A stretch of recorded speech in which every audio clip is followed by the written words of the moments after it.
Then I'll take you to lunch, which is around the area, about 5 minutes away from here. Then we'll head back to our hotel. Okay?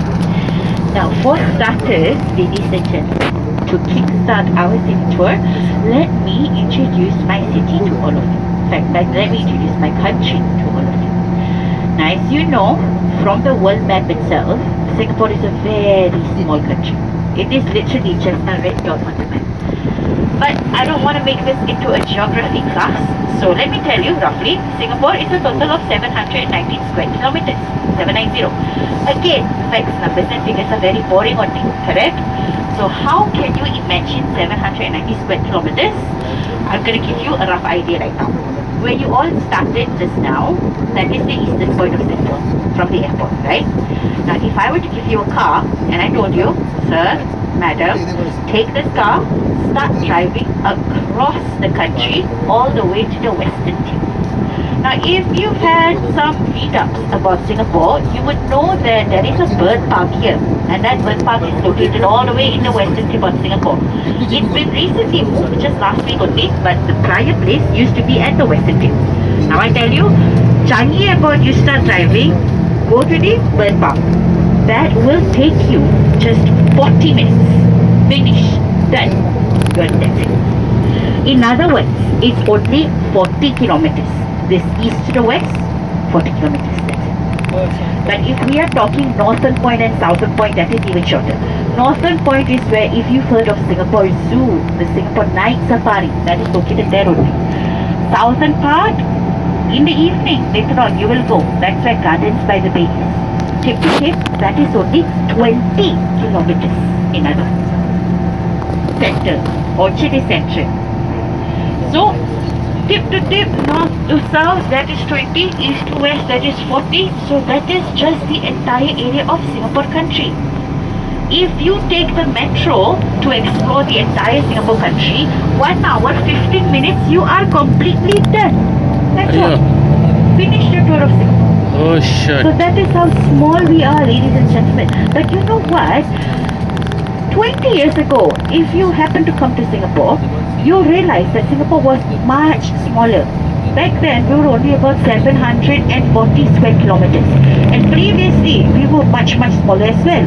So, you must be thinking, no, what kind of magic did we use?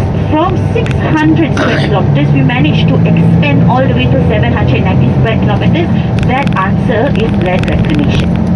In my country, land reclamation, about 25% of our land is owned by land reclamation only, which means we push out the seawater, we plummeted sand, soil, cement, everything on it, make it sturdy. That process alone takes 10 years. Once it's sturdy enough, that's when we created buildings. So, places like Marina Bay Sands, that green building with a boat on top, that is all by reclaimed land only. Gardens by the Bay, 100% by reclaimed land. Changi Airport Terminal 4, it's all on reclaimed land. Our central business district, everything used to be the reclaimed land, right? But you see, sir and madam, no matter how advanced technology is, as much as we try to grow out into the sea, there is only limitation. We do not want to push our boundaries, right? So, when there is a limitation growing sideways, the only way or the only other method that Singapore can grow is by upwards only. But you see, even upwards we have an issue. Singapore's technology is very advanced. But no matter how advanced we are, our tallest buildings can only go up to 280 meters, which means it's approximately 67 stories. It cannot go anything above that. And you must be wondering why.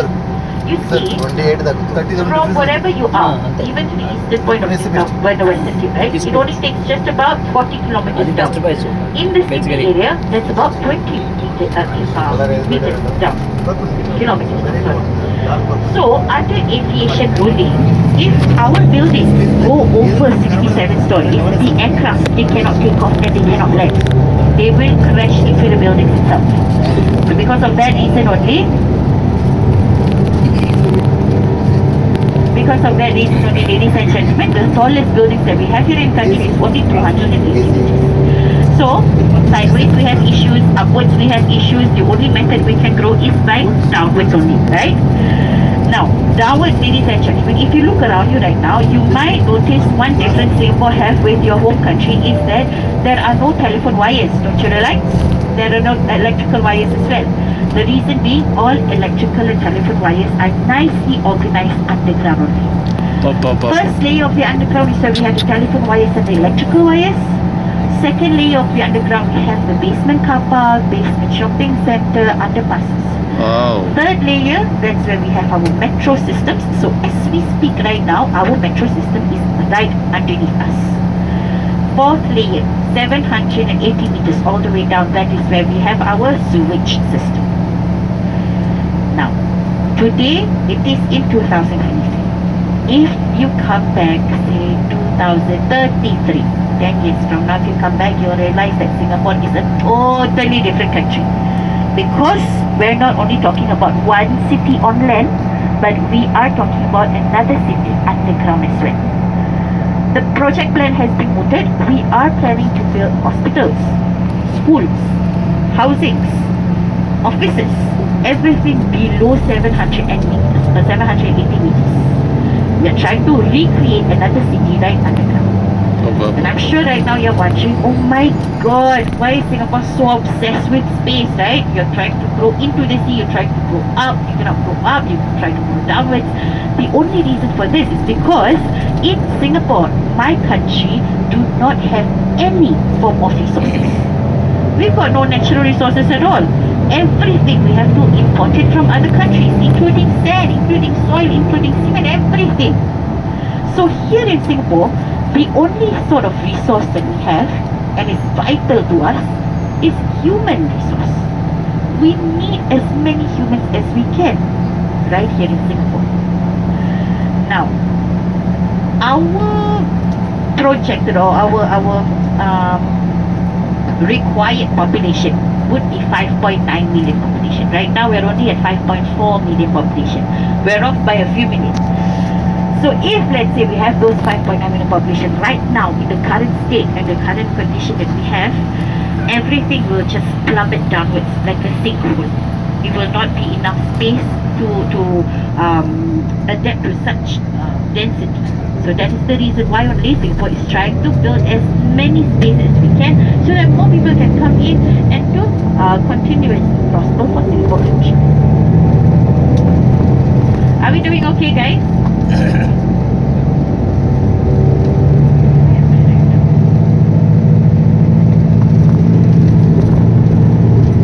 Okay. Now in this 5.9 million population, 5.4 million population, my friends, 70% of us are made of the Chinese population. 70%. 20% is of the Malay population. 6% is our Indian population, which originates from South India. The rest are of other races. So when you have a lot of races in one place, our national language is English language. Our official language is English language, but our national language is kept to Malay language only. Reason being, before we were colonized by the British, Singapore used to be called as Temasek. It's part of the Malay archipelago only. So Malay has been the national language all throughout, and we try to maintain that. So even our national anthem, our military service commands, they're all given in Malay language only. Regardless if you are Indian, regardless if you are Chinese, but you have to learn the basic Malay words. Now, as far as the religion is concerned, having said that 70% of us are Chinese population, right? Automatically, you will think that Buddhism is number one religion here. We used to have a single main religion, but when we did that, there were a lot of religious rights. So in order to eliminate this, the government has decided that in Singapore, we will not single out one main religion. In fact, we have four main religions, and that is Hinduism, Buddhism, Christianity, and Islam. Are you still with me, everybody? Yes, thank you. Thank you, sir. Now, Now guys, we've already hit the city area, so if you'd like, you can get your cameras ready because in a while, I'm going to take you past the oldest hotel here in Singapore known as Raffles Hotel. It's a very, very majestic looking building guys. It's in fact very old. It's been around even before, it was around when British colonized us in 1819. Subsequently, when the Japanese soldiers came, it turned into a prison holding cell. And then right after that, 1945 onwards, we refurbished it to make it into a hotel. So, get your sights and cameras ready and take your attention to the right hand side. Right after this bus stop, you'll be greeted by Raffles Hotel. Now this hotel, ladies and gentlemen, is not only the oldest hotel here in the country, it is also the most expensive hotel that we have here. They only have 101 rooms. But each of these 101 rooms can fetch you $8,000 per minimum per night. All of them are presidential suites. So Raffles Hotel, Singapore. For example, the Queen Elizabeth, the Duke and the Duchess, Dr. Manmohan, Charlie Chaplin, Elizabeth Taylor, Michael Jackson. Now over in the background, ladies and gentlemen, you notice that is the skyscrapers of Singapore. 280 meters is the maximum, correct? So the two tallest ones that stand out, that is the tallest ones that we have in the country. In the foreground, we see the Civilian War Memorial. Each of the pillars represents the nations that we have here in Singapore, and it is to commemorate those who have fallen during World War II when we were under the Japanese occupation.